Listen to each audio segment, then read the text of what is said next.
Hello guys, this is Modest Major here, bringing you some commentary over some Ascension gameplay. It's Team Slayer BR. I've mostly been playing the Precision Slayer playlist in Halo 2 Anniversary. I might start dabbling in some BTB just to mix up the map pool a little bit. Although BTB is definitely not something I would commonly play. Um, I personally think I do worse at the bigger maps because if there's like a long stretch of land and it's like me and an opponent, I'm not gonna slowly like I feel like the way that you counteract the strategy of people like camping bases is you slowly, meander up to them using your team and using like, slow but methodical approach to them.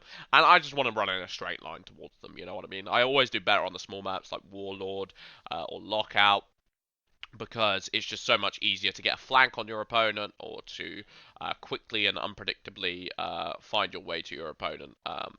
You know, if I was living in a perfect world, like arena shooters, I prefer like fast paced. I prefer speed. I prefer aggression.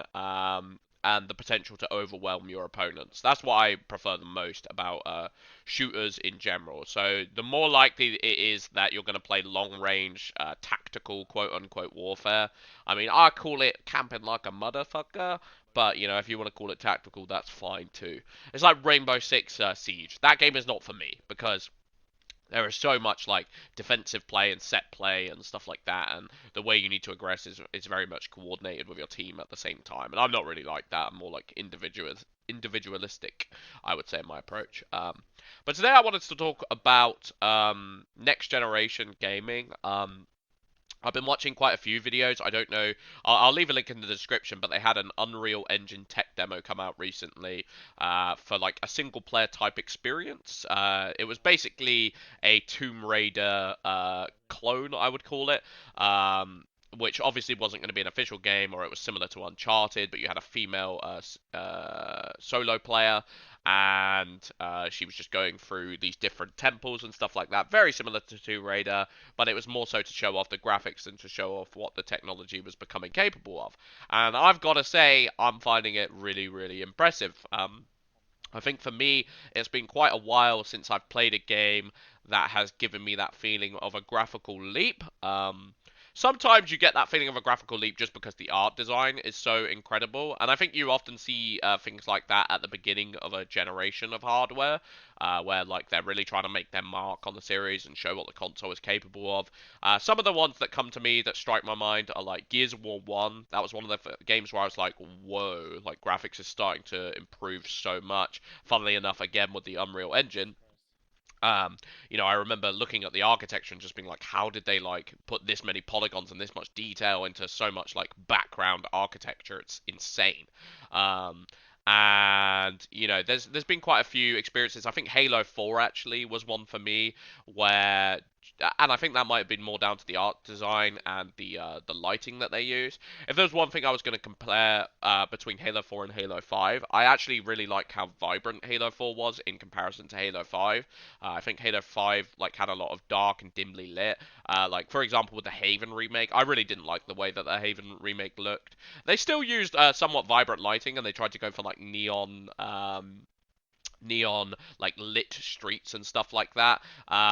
But it just wasn't really, it didn't really capture the mood as Halo 4 did. Like Halo 4 really gave me a wow factor, and to be honest, like a lot of people complained about Halo 4, how Halo 4 launched, but for me, like the wow factor of how Halo 4 looked and how it felt in terms of the gameplay and how smooth it was to play, actually kept me going for so much longer than I think it would have a lot of other people. Like I could just sit there rotating on Haven for the rest of my life in custom games. Like I had a whole year of just doing that, to be honest. Um, so I'm actually really like I'm starting to look forward to this next generation. Like when I look back at the Xbox One generation, I have to say for me it was like the most disappointing generation in gaming. I think PS4 still like managed to keep people on their toes. It had stuff like Nier, it had stuff like Persona New Games. It had a lot of good single player experiences like the Horizon Zero Dawns. If you go back a bit further, it had God of War, which I thought God of War was like one of the better games that I played for a very long time. And I think mostly in a single player sense, games in general didn't do too bad. Um, you know, in Nintendo side of things, we got Breath of the Wild, and I thought Breath of the Wild was an amazing experience, and it was really interesting for Nintendo to actually like take a page out the book of other developers and other ideologies, because a lot of the time they just do their own thing, whereas Breath of the Wild clearly like had looked at open world games and like Elder Scrolls games and thought, well, what can we take of this without taking too much? Like still put the authentic Nintendo spin on it, but like add quite a lot of elements from other games, and I thought they did a really, really good job of that. And I'd be excited to see them do it again.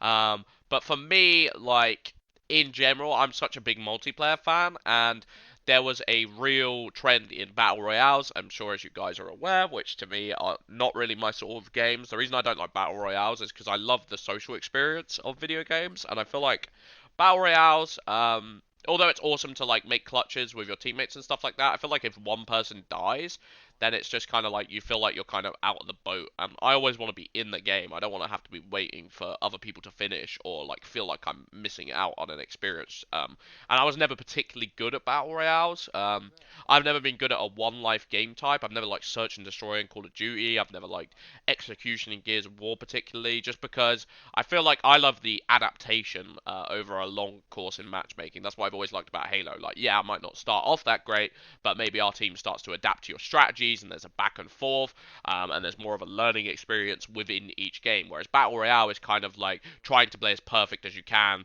each game, and that's never really been a draw for me. I got a nice triple kill there. But yeah, I think like to me the multiplayer trend in gaming just hasn't really been interesting to me. Like the games that have done really well this season are like CS:GO, which again covers the one life game type. Rainbow Six Siege covers the one life game type. And I'd be excited to see like a differentiation in this part. You know, I grew up on Halo, I grew up on Time Splitters 2, I grew up on games of this nature, which like are perhaps don't take themselves quite as seriously. I don't necessarily like the militaristic simulations. I've definitely gone off Call of Duty in a big way because, well, A, Call of Duty is moving towards Battle Royale in a big way, and B, I think the Call of Duty formula has just gotten a little bit stale. I also think, like, some of these games are like wearing off on people, and I think like when it gets to a new generation, there's this attempt to like make a big splash on the scene and make your mark, and it kind of feels like, well, I'm hoping it will feel like it's kind of a fresh restart. I'm hoping that a lot of developers, like Ubisoft would be an example for me. I'm hoping that they don't just get by on the reputation, which is kind of what they've done, in my opinion, during this particular console cycle, where it's like if they release a game, it doesn't really matter what it is. Everyone's gonna buy it because of the name and the brand, and it's like, right, let's get into it, and they pre-order it, and then the game turns out to be quite repetitive or quite similar to how it's always been, and there's not as much like consumer backlash as I would like. I mean, I know that with like EA, for example, against like Star Wars Battlefront, there's been a lot of backlash in that particular department, but like I'd like to see more. I'd like to see more consumers advocate against like, look, we're not going to play this because they're just not doing a particularly good job of running their game right now, and running their series, and there's not as much of a emphasis on needing to be a big innovator and needing to be like, you know, one of the better forces in gaming. Like I think that used to feel like I used to somewhat take it for granted because like so many of my big game developers were releasing good sequels and good games came out. And I think we've kind of seen this trend in like Hollywoodification of games where it's like, okay, well now it's like, you know, we keep seeing the same sort of Ubisoft titles, we keep seeing the same sort of EA titles come out, and the sequels don't seem to like make a mark in the same way that they used to. You know, it was just kind of nuts when like in Call of Duty we went from Modern Warfare 2 to Black Ops 1. To me, those Call of Duty games were like both so pivotal and both like so brought so much to the table for the Call of Duty series. You know, you got like Halo 2 to Halo 3. I enjoyed Halo 4 as well. I was fortunate enough. I know a lot of people didn't, but even if you count just Halo 2 to Halo 3, that step was absolutely monumental. In the Xbox 360 generation, and Gears of War and Gears of War 2, and even to an extent Gears of War 3, I think were all great Gears of War games. Gears of War 3 was probably my least favorite, but like a lot of people like Gears of War 3, and a lot of people would consider it a step in the right direction. And then recently in the last generation, it's been more like, you know, canned sequels or like things like Halo 5 did not give me a wow factor. Things like Gears of War 4 and Gears of War 5 felt like more of the same. And I would just like to see them go in a direction that's a little bit more exciting next generation. And I think like the new technologies are definitely going to excite me, and to see like how the consoles perform with stuff like ray tracing. Like for me, I've only really seen videos on YouTube with stuff like Minecraft and like lower polygon games where it's like easier to pull off uh, this sort of graphical fidelity. Whereas like ray tracing, if you look at the videos, it looks absolutely amazing. So I'm not sure how like the next gen single player games or multiplayer games or whatever are going to be, like how they're going to perform super well and have these bigger worlds. Another game that I would use as an example, this isn't quite next gen, but this is like, I feel like this is the start of something new, is Ghost of Tsushima. I've been looking up that for PS4, and I think it looks absolutely amazing. The open world looks really, really huge, and it looks lush and vivid, and the Japanese sort of environments, I think it's really exciting. And to me, I'm just kind of ready for something new. I'm ready for them to start a new chapter, and hopefully to have Xbox be like, in my opinion, more of a competitor in the field. I know they've got things like Game Pass, which like really are improving, and you actually get quite a lot of value for your money. But a lot of that is based off the like older games that you get with it, and the backwards compatible games, and like some of the games that are just multi-platform and you would have been able to get anyway. I want to see Xbox like actually make their mark on the scene and say, hey, PlayStation, you have this, but we have this big multiplayer title, and maybe dip their toes into uncharted territory in that sense and make a new exciting product. Or Halo Infinite comes out amazing, I'd be very excited with that, but I don't want to hold my breath because I'm a little bit scared. But anyway, guys, I'd be excited to know what you guys think about next gen. My nose is going because I've got hay fever, horrendously bad. But hope you guys enjoyed this commentary. Peace out.